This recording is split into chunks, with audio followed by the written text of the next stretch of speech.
Hello guys, welcome back to my channel. सबसे पहले मेरी तरफ से आप सबको जय छठी मैया। आज मैं अपने चैनल पर छठ माता का एक बहुत ही सुंदर प्यारा भजन लेकर आई हूँ। आप लोग लास्ट तक देखिएगा, बहुत ही अच्छा है और बिल्कुल नया है। अचरा से रहिया बहरनी, उठी के भूरी भेनुषार, उठी के भूरी भेनुषार, फूलवा से रहिया सजमनी, उठ के भूरी भेनुषार, उठ के भूरी भेनुषार, अचरा से रहिया बहरनी, उठी के भूरी भेनुषार, उठी के भूरी भेनुषार, फूलवा से रहिया सजवनी, उठी के भूरी भेनुषार, उठी के भूरी भेनुषार, एही रही आई हे छठिया माई, होई के डोलिया सवार, होई के डोलिया सवार, एही रही आई हे सूरज मल, होई के रथ पर सवार, होई के रथ पर सवार, एही रही आई हे आदित मल, होई के रथ पर सवार, होई के रथ पर सवार, हाथ जोड़ी रोकब हम डोलिया, हाथ जोड़ी के रोकब हम रथवा, सूरज बाबा अरज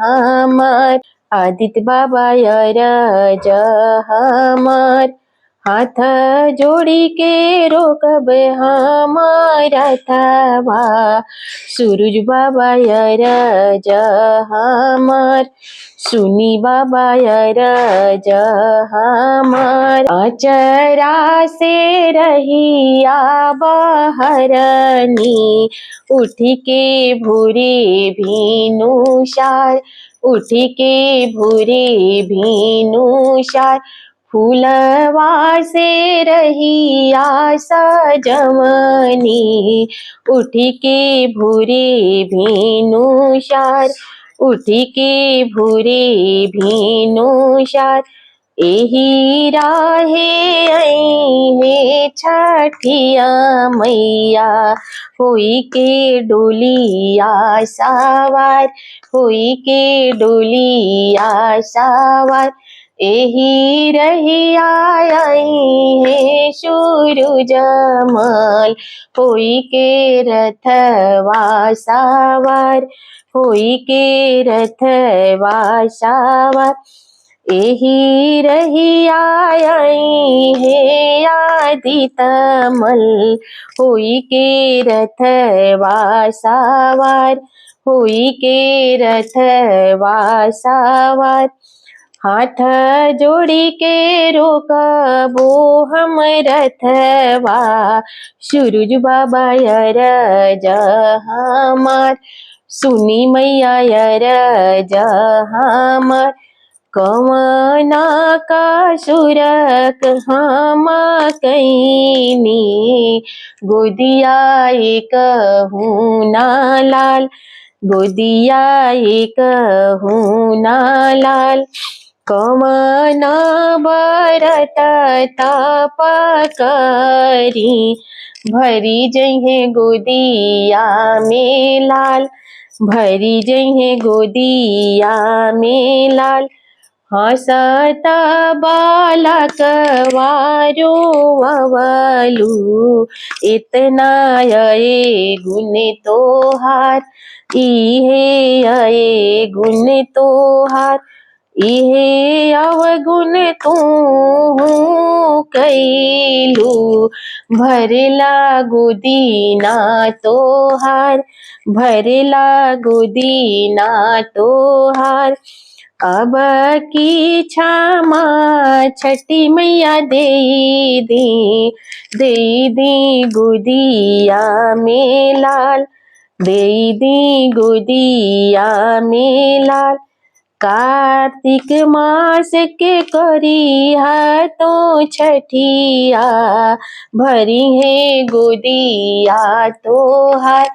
कार्तिक मास के करिहा तू छठिया, भरी जइहे गोदिया तोहार, भरी जइहे गोदिया तोहार।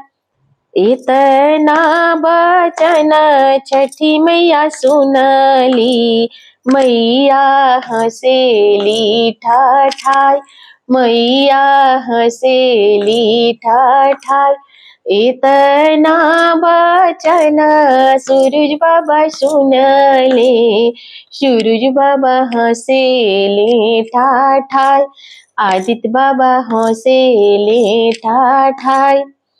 कार्तिक मास के करिहा तू छठिया, भरी जइहे गोदिया तोहार, भरी जइहे गोदिया तोहार।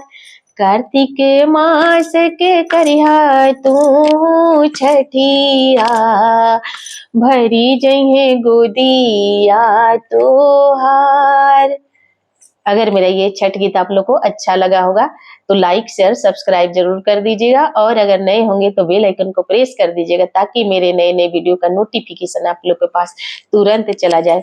फिर मिलती हूँ अगले भजन के साथ, अगले गीत के साथ। तब तक मेरी तरफ से जय छठी मैया।